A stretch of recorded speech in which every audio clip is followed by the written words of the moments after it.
Magandang araw! Ako si Binibining Aryan Nakawili, ang makakasama ninyo sa araw na ito dito sa Valenzuela Live Edukasyon sa Pagpapakatao. Alam kong kayo ay sabik na namang matuto ng mga bagong kaalaman sa asignaturang ESP. Kaya't ihanda na ang inyong mga sarili at siguraduhin hawak ninyo ang inyong mga learning packets, panulat at sagutang papel. Huwag rin nating kalimutan na i-type sa ating comment section ang inyong pangalan, pangkat, ang paaralang kinabibilangan at maging ang pangalan ng inyong guro sa ESP. Halika at sama-sama nating tuklasin ang daan tungo sa mabuting pagpapakatao. Ang mga kasanayang pampagkatuto na ating lilinangin sa araw na ito ay: una, nakikilala ang pagkakaiba at pagkakaugnay ng bertud at pagpapahalaga. Ikalawa, natutukoy ang mga bertud at pagpapahalaga na isa sa buhay at ang mga tiyak na kilos na ilalapat sa pagsasabuhay ng mga ito. Para sa unang gawain ay magkakaroon muna tayo ng balik-aral. Tignan nga natin kung naaalala ninyo ang mga naging talakayan natin noong nakaraang markahan. Natutunan mo ang katangian mo bilang tao. Ikaw ay natatanging nilalang na nilikha ng Diyos ayon sa kanyang wangis. Isaayos natin ang mga titik upang mabuo ang mga salitang naglalarawan sa katangian ng tao na nagpaiba sa kanya. Ano kaya ang unang salita na maiisip natin gamit ang mga letrang nasa pisara o nasa inyong harapan? Tama! Isip! Naalala natin na sa unang module sa ikalawang markahan, tinalakay natin na tayo ay binigyan ng Diyos ng isip. Ikalawa, ano kayang salita ang mabubuo natin mula sa mga letrang yan?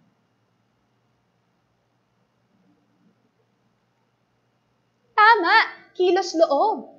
Tinalakay din natin ang gamit ng kilos loob at tunguhin ng kilos loob. Tandaan natin na ang isip ay ginagamit upang kumalap ng kaalaman at ang kilos ay ginagamit upang gumawa ng pasya o ilapat ang nilalaman ng ating isip. Ikatlong salita, ano kaya ang mabubuo natin kapag isinaayos natin ang mga letra? Tama, konsensya. Ito ay binigay sa atin ng Diyos bilang tinig at maging gabay natin sa mga pagpapasyang gagawin natin sa araw-araw. Ang ikaapat na salita kaya, ano kaya ang mabubuo natin gamit ang mga letrang yan? Tama, likas na batas moral. Ito ang ating magiging gabay upang masunod natin ng tama at magawa natin ang mga bagay na inaasahan mula sa atin. Ito ang magiging direksyon natin sa mga gagawin nating pagpapasya at ito ang nagiging gabay ng ating konsensya. Ikalawang salita, ano kaya yan? Tama, kalayaan. Lahat tayo ay may kalayaan. Pero tandaan natin na ang tunay na kalayaan ay paggawa ng mabuti. At ang ika-anim na salita, ano kayang salita yan gamit ang mga letrang yan? Dignidad. Lahat tayo ay may dignidad. May karapatan tayong bigyan ng paggalang at pagpapahalaga mula sa ating mga kapwa. Magaling! Natutuwa akong nakintal sa inyong isipan ang mga naging talakayan noong nakaraang markahan. Para sa ating susunod na gawain, suriin natin. Tuklasin kung ano ang pinahahalagahan ng tauhan sa kwentong iyong mapapakinggan. Ang pamagat ng kwentong ito ay ang aking pinahahalagahan at nalinang na bertud. 7 magkakapatid sina Joben. Gumagawa ng banig ang kanyang ina, samantalang walang permanenteng trabaho ang kanyang ama dahil sa karamdaman nito. Dahil sa kahirapan, hindi sila nakapagpagawa ng isang desenteng bahay. Tagpi-tagpi ang dingding nito. Bagamat yero ang bubong ay may mga butas. Masikip para sa 9 na tao ang maliit na espasyo ng bahay na nagsisilbing sala, kusina, kainan at tulugan ang buong kahabahayan. Sa gabing maulan, magugulantang ang pamilya sa buhos ng ulan sa kanilang higaan, kaya't inuumaga silang nakaidlip ng nakaupo habang nakapayong at kalong ang nakababatang kapatid. Sa kabila ng lahat ng ito, masayahin, masigla at puno ng buhay si Joben. Matalino, nangunguna sa talakayan, matataas ang marka at magaling na pinuno. Hindi mababaka sa kanya na pinagdaraanan niya ang mga sakripisyong nabanggit dahil sa kanyang positibong pagtingin sa buhay. Dahil sa angking talino sa pagguhit, binabayaran siya ng kanyang mga kamag-aral sa drawing na pinapagawa nila. Dahil matalino, nagpapaturo ang mga anak ng kanilang kapitbahay sa kanilang mga aralin at inaabutan siya ng mga magulang nito ng kaunting halaga. 10 piso man ito o 50 piso, ibinibigay niya ito sa kanyang ina pandagdag sa kanilang gastusin. May mga araw na walang pasok na kailangan niyang magmaneho ng sikat-sikad o pedicab na depadyak para matulungan ang pamilya at matustusan ang ilang pangangailangan sa pag-aaral nilang magkakapatid. Niyaya din siya ng kanyang mga kamag-aral at kaibigan sa ilang mga lakaran, subalit mas pinipili niya ang makauwi agad at makatulong sa kanyang ina at magawa ang mga gawain. Ang liwanag na tumatagos mula sa siwang ng kanilang dingding na nagmumula sa ilaw ng kanilang kapitbahay ang tanging tanglaw nito sa gabi. Wala man silang mesa at upuan, hindi ito sagabal sa kanyang pag-aaral. Kahit minsan hindi siya pumasok ng klase nang hindi gawa ang takdang aralin at walang proyekto. Ang poste ng ilaw sakaling malapit sa kanilang bahay ang naging saksi ng kanyang pagpupursigi.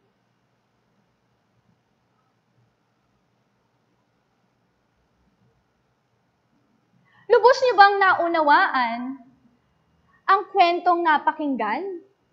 Sagutin natin ang mga tanong sa pamamagitan ng pagpupuno sa chart na ito. Ano-ano ang mga pinahalagahan ni Joben sa buhay? Una, nais niyang makatulong at mabigyan ng magandang buhay ang kanyang pamilya. At ikalawa, nais niyang makatapos ng pag-aaral.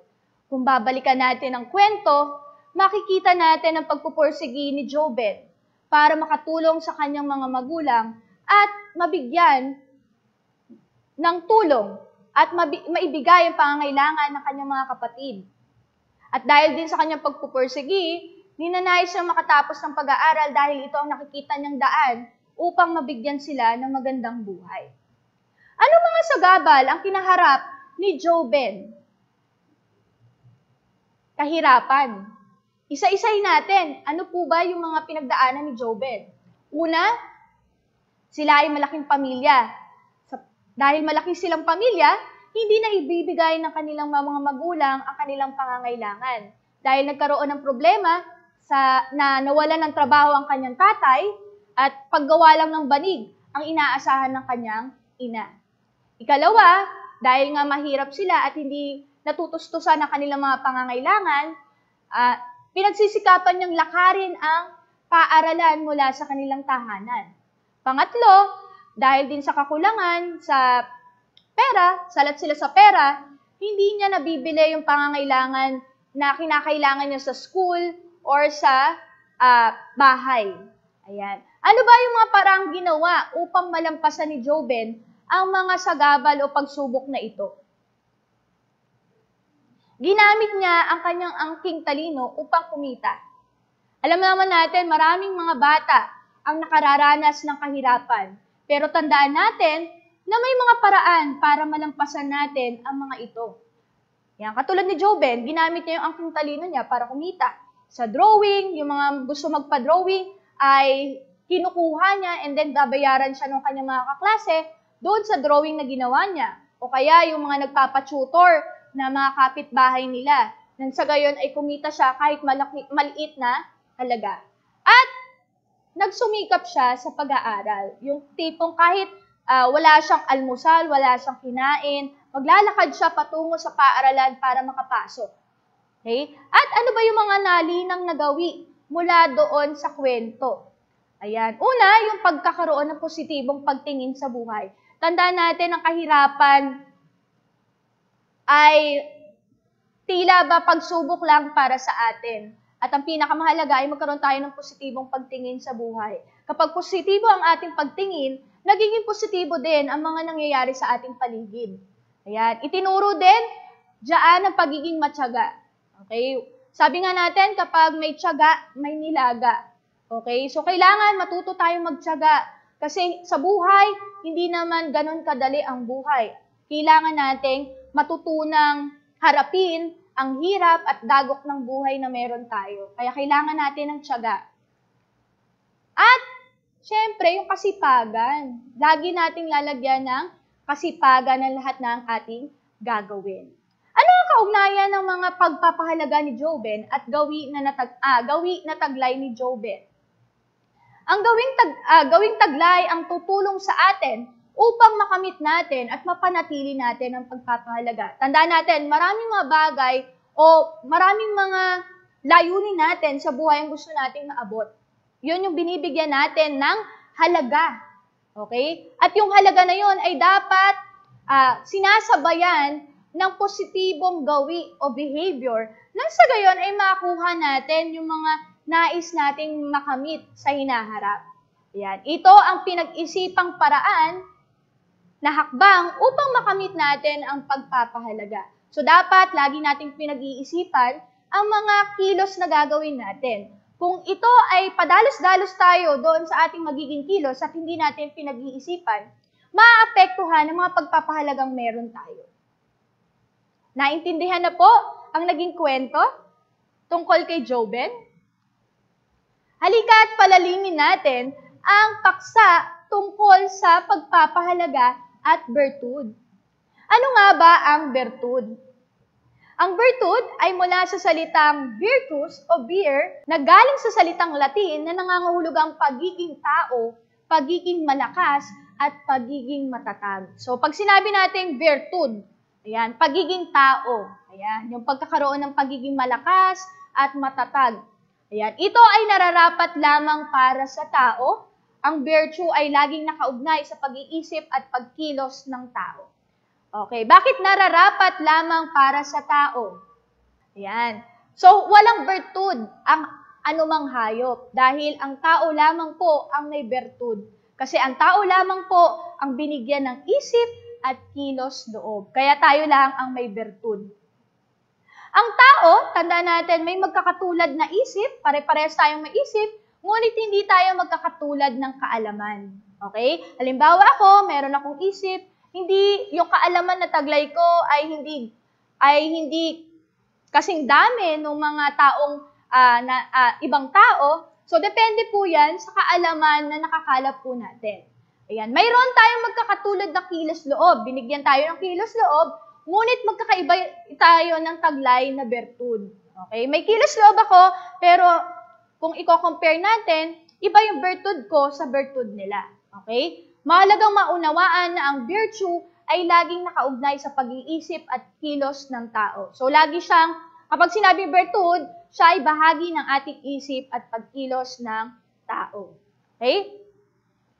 Ang mga bertud ay hindi taglay ng tao mula sa kanyang kapanganakan. So, kapag pinanganak tayo, wala pa tayong bertud. Okay? Natututunan natin siya sa pagdaan ng panahon. So, nung mulang maliit tayo, hindi naman natin agad-agad paglabas natin, marunong na tayong magsalita, marunong na tayong maglakad, marunong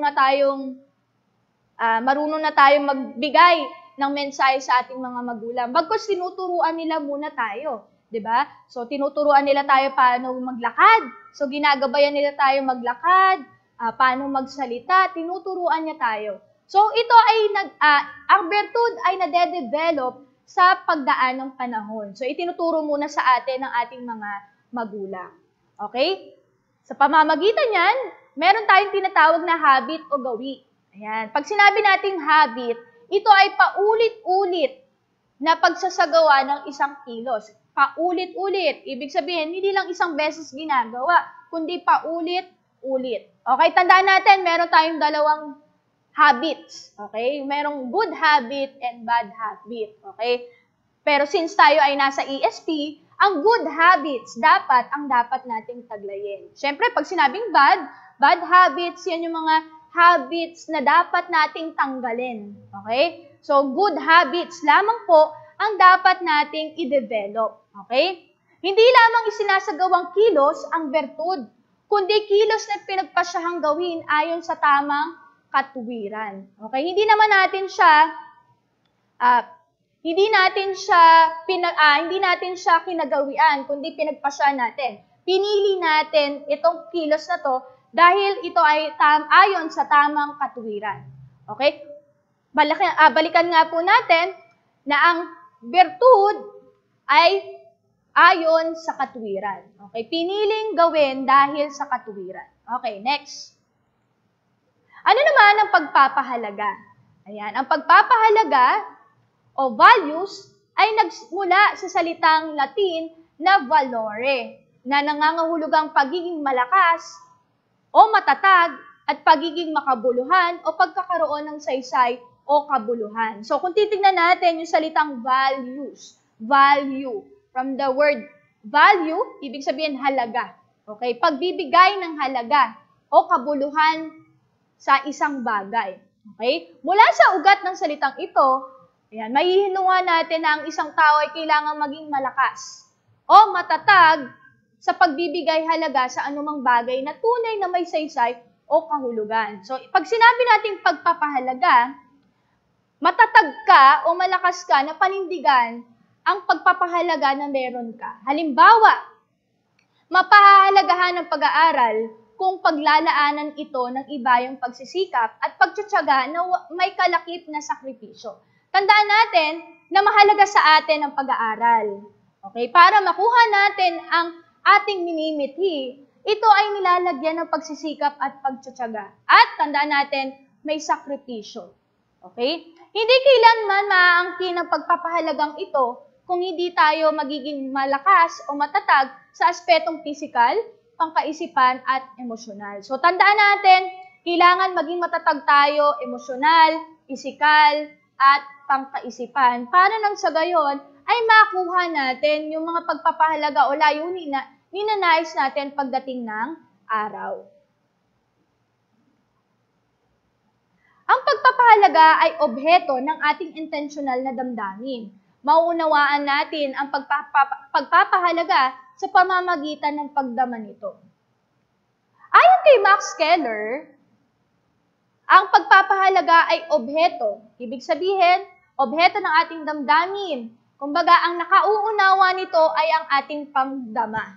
Okay? Hindi isip ang nagsasabi, bagkus ang ating puso. Hindi ito naghihintay ng katuwiran upang lumitaw sa ating buhay. Ang pagpapahalaga ay hindi iniisip, kundi nararamdaman. Ito ay galing sa ating puso. Okay?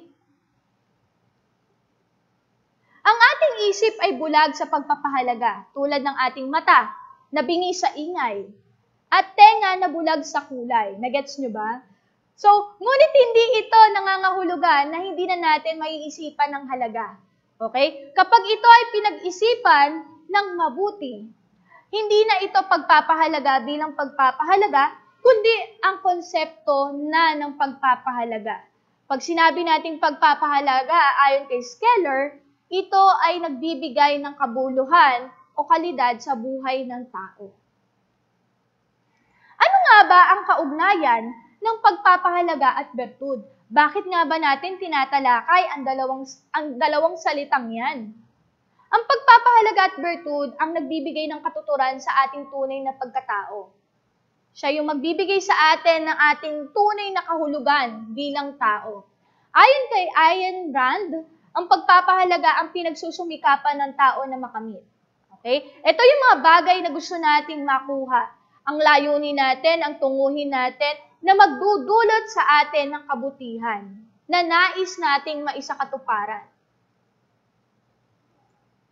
Ang pagpapahalaga ay tumatayong batayan, layunin at dahilan ng pangangailangang kumilos sa gitna ng mga pagsubok. Okay? Kumbaga sa tagline na, kanino ka ba bumabangon? Kumbaga, itong pagpapahalaga na ito ang nagtutulak sa atin para bumangon at kumilos kahit na tayo ay may pinagdadaan ng pagsubok. Lalo na ngayon, di ba? May pandemic. Ang dami nating mga pagsubok na nararanasan at pinagdaanan, pero dahil nga sa mga pagpapahalaga na meron tayo, na itutulak tayong kumilos at lumaban para sa ating pangarap. Ayan. At pangalawa, ang bertud ay ang mabuting kilos. Tandaan natin, kapag sinabi nating bertud, mabuting kilos na ginagawa ng tao upang isakatuparan ng pinahalagahan. Ulitin ko po, ang pagpapahalaga, ito yung mga bagay na gusto nating marating o makamit. Ang bertud, ang kilos na gagawin natin para maabot natin ang pagpapahalaga na meron tayo. At mabuting kilos bertud, mabuting kilos. Okay? Ang pagpapahalaga ay ang kapangyarihan na umuudyok at ang kailangan ng tao upang mabuhay. Diba? Kaya tayo nabubuhay kasi mahalaga sa atin ang pamilya natin. Bakit tayo lumalaban? Para sa ating mga anak. Okay? Ito ang moral na gawi na nagbubunga ng pagkamit at pagpapanatili ng pagpapahalaga. Ang bertud ang pinag-isipang paraan o hakbang upang makamit natin ang pagpapahalaga. Halimbawa, ang pagpapahalaga ng isang mag-aaral sa paglinang ng kanyang karunungan ay nagsisikap na makamit ito. Okay? Bilang mag-aaral, kung ninanais nating makatapos ng pag-aaral, kailangan magsikap tayo sa pag-aaral. Makaranas man tayo ng mga pagsubok na maaring humadlang sa pagkamit ng ating mga pangarap, kinakailangan nating maging matatag at magpursigi upang malampasan ang ating mga balakid o ang mga balakid na ating nakikita.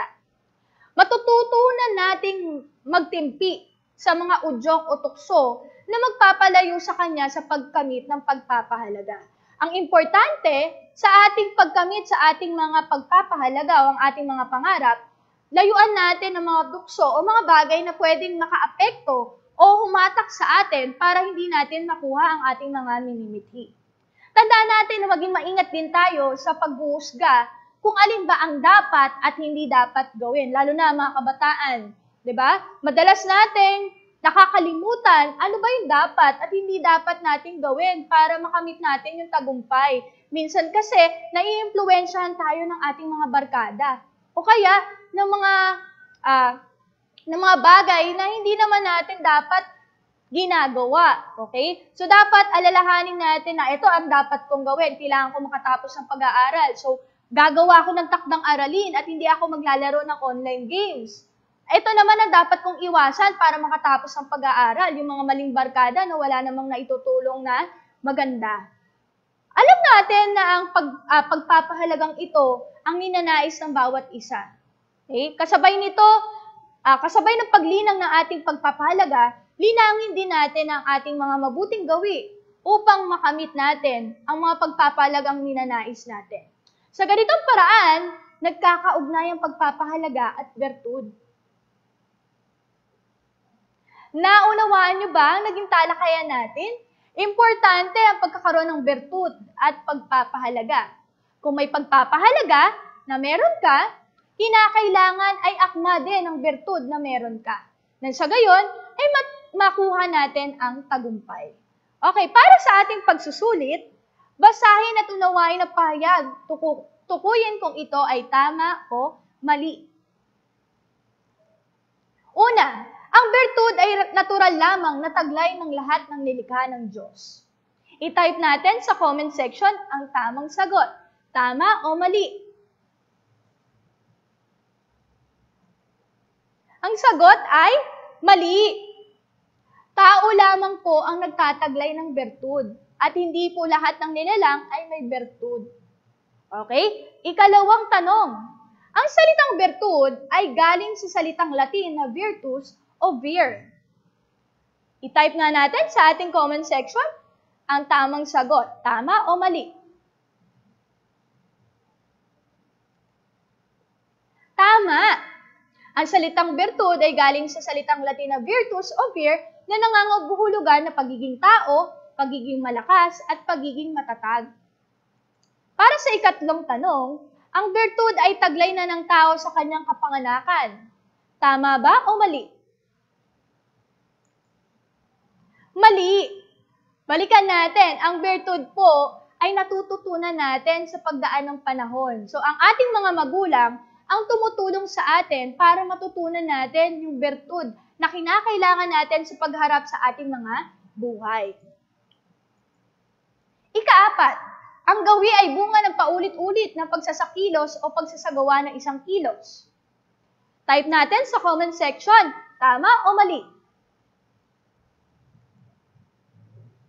Tama! Ang gawi, dahil paulit-ulit natin siyang ginagawa, hindi na natin siya natatanggal sa ating sistema. So, dapat maging maingat tayo kung anong habit ang ating pipiliin. Tandaan natin, merong good habit and bad habit. Okay? And number 5, ang pagpapahalaga o values ay nagmula sa salitang Latin na valore na nangangahulog ang pagiging malakas o matatag at pagiging makabuluhan o pagkakaroon ng saysay o kabuluhan. Ang sagot ba ay tama o mali? Ang sagot ay tama.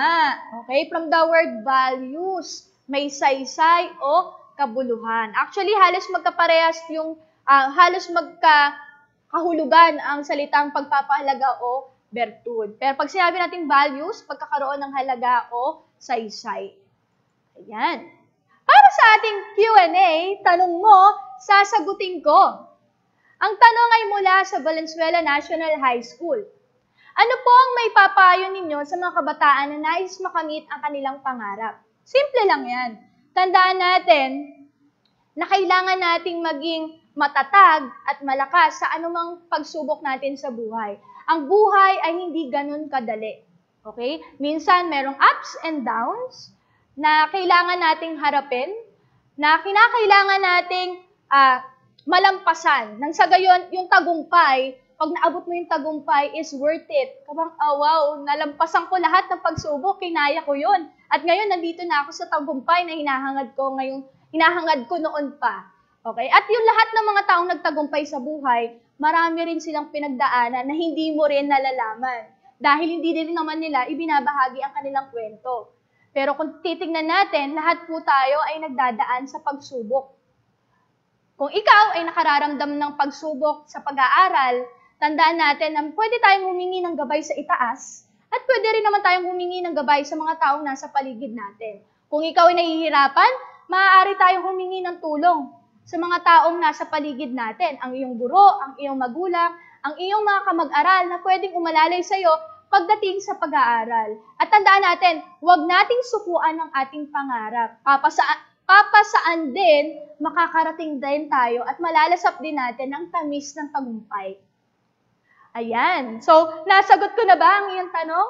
I hope na ikaw ay, dun sa taong nagbigay ng tanong na ito, I hope na natutunan mo at maikintal mo sa iyong isipan ang sagot o ang aral na ibinigay ko sa inyo.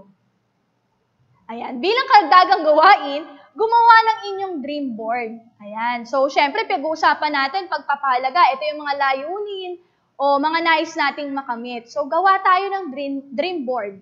Okay? Ang magiging anyo ng ating dream board ay parang scrapbook na yari sa mga lumang magazine o iba pang malikhaing disenyo. Siguro, kahit sa isang short bond paper, doon nyo na lang po siya gawin. Okay? So, ano ba yung kakailanganin natin? Ayan, lumang magazine para doon kayo gugupit ng mga larawan. Okay? Pandikit, pangkulay, malinis na papel, gunting, panulat, at pandisenyo. So, yan yung kakailanganin natin para gumawa ng isang dream board. So, ito yung halimbawa ng dream board. So, halimbawa, ang dream mo ay magkaroon ng kotse. O, hanap ka dun sa magazine ng kotse, tapos ilagay mo doon sa dream board na ginagawa mo. Kaya, ang pangarap mo ay magkaroon ng malaking bahay o mansyon. O, gupit ka ng picture ng mansyon, idikit mo doon sa dream board. So, ano ba yung mga dream mo sa buhay na gusto mong makamit o makuha pagdating ng araw? Ayan. So, Alam kong marami kayong natutunan sa araw na ito at nalinang sa inyo ang mga competency na ito. Ayan, binabati ko kayo baitang 7 sapagkat nalinang na sa inyo yung mga kasanayan na kinakailangan natin sa araw na ito. At dito nagtatapos ang ating talakayan. Magkita-kita tayong muli. Ako si Binibining Arian B. Nakawili, guro sa Valenzuela National High School. Paalam!